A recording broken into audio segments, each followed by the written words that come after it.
Hello, my name is Jaleen Ross, and today I will be presenting my final integrated technology project. As you can see, there is a dial pad right here that the students can navigate, and they can choose from home, discover, contact, lesson for the week. Okay, so I teach 7th grade math in the resource setting, which is for special ed students. This unit is over operations with rational numbers.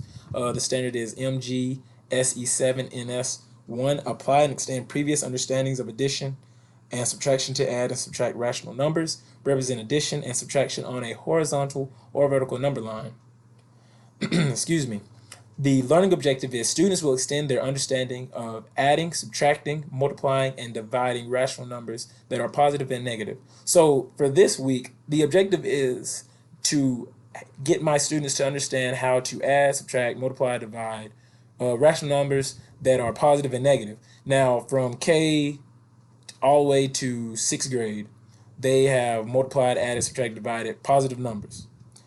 But they have never seen negative numbers, so I definitely wanted to take time for them to grasp the concept, and that is why I only chose one standard. As you can see, the learning objective and the standard stays the same throughout the whole week. Right here, the directions state students will read over the standards and vocabulary unit for the unit. They can access this through Google Class.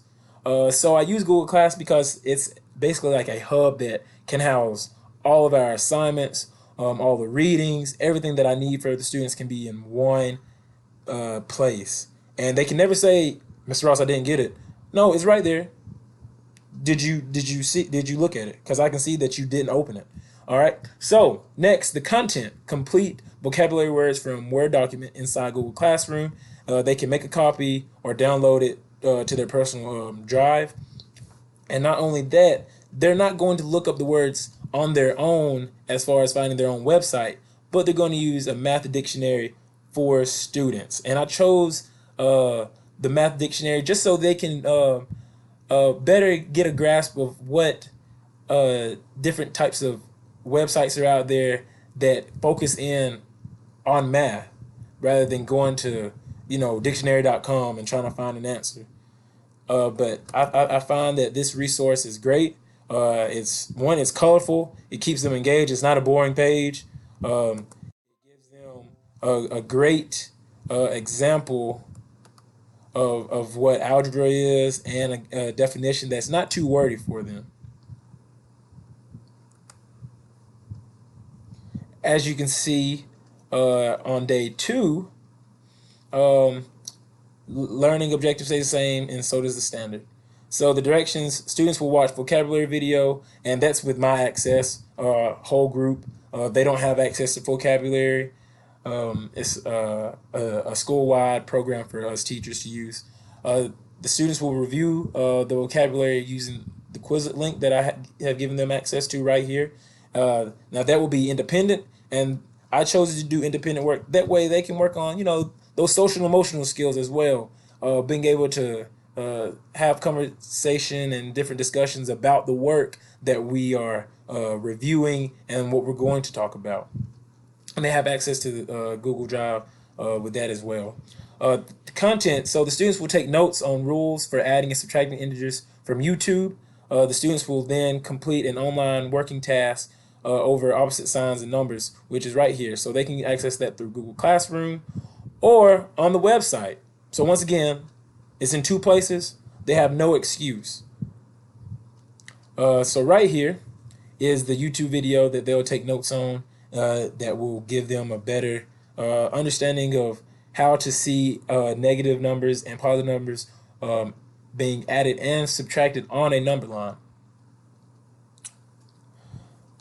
Day 3, learning objective stays the same, and so does the standard. All right, so they're getting hit with new content. But before we start on new content, we got to review the YouTube video from the other day. Because I just feel like repetition is key. The more you repeat something, the better you'll know how to do it. So the more I show the video, the better they'll be at adding and subtracting integers. Now I have a multiplication and dividing rules Prezi that I have created for them that they can access through the website. They can click on here. And then I have some math games that they can also use as well. So, there's a lot of content that's been thrown at them, but I like to chunk it and give it to them in small amounts, as you can see. Now, review day. Review day is the best day. Review day is the day that is fun, is competitive, full of competition and rewards.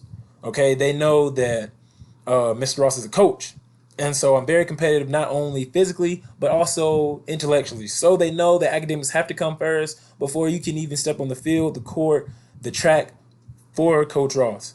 Because if you're not succeeding in the classroom, then more than likely you won't be able to be on the team.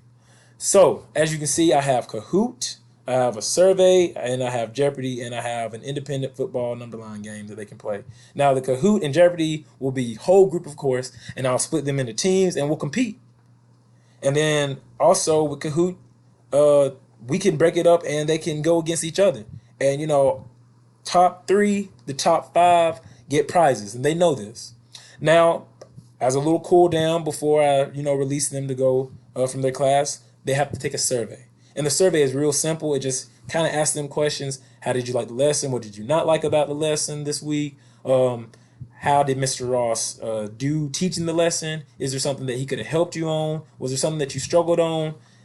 Things of that nature. So it just gives them a time to express their feelings without openly stating it, because some of the students don't really like to speak out loud. So I created this just for them. Day 5, the day of reckoning, is test day. Okay, so I gave a game code. It's on quizzes, and they're able to go in, take the test, and honestly, it just helps them to be able to, relax. It's online. It's not paper pencil type test. And since the Georgia milestone is computer based, why not give them a computer test based test? So I just felt like that would just be great for them. And then once again, top 5 winners get a prize, and then see you next week, and we'll start over.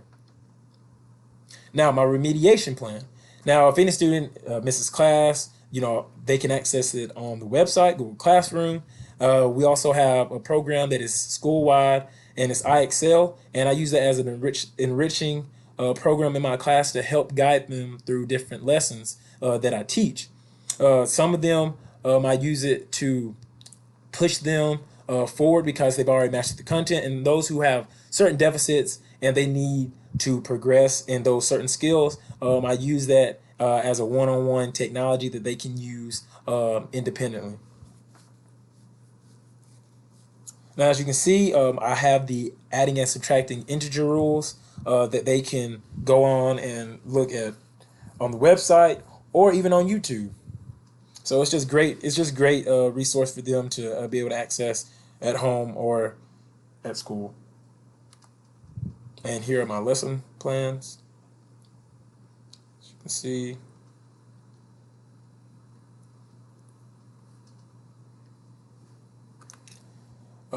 The test isn't really long at all. It's only 20 questions. And, I'll give them the whole class period to take that as well. And because, once again, my children, they are special needs. And I meet them where they are. And I think as teachers, that's what we have to do. And, if we don't meet students where they are, then I feel like we are doing a disservice to them. Thank you.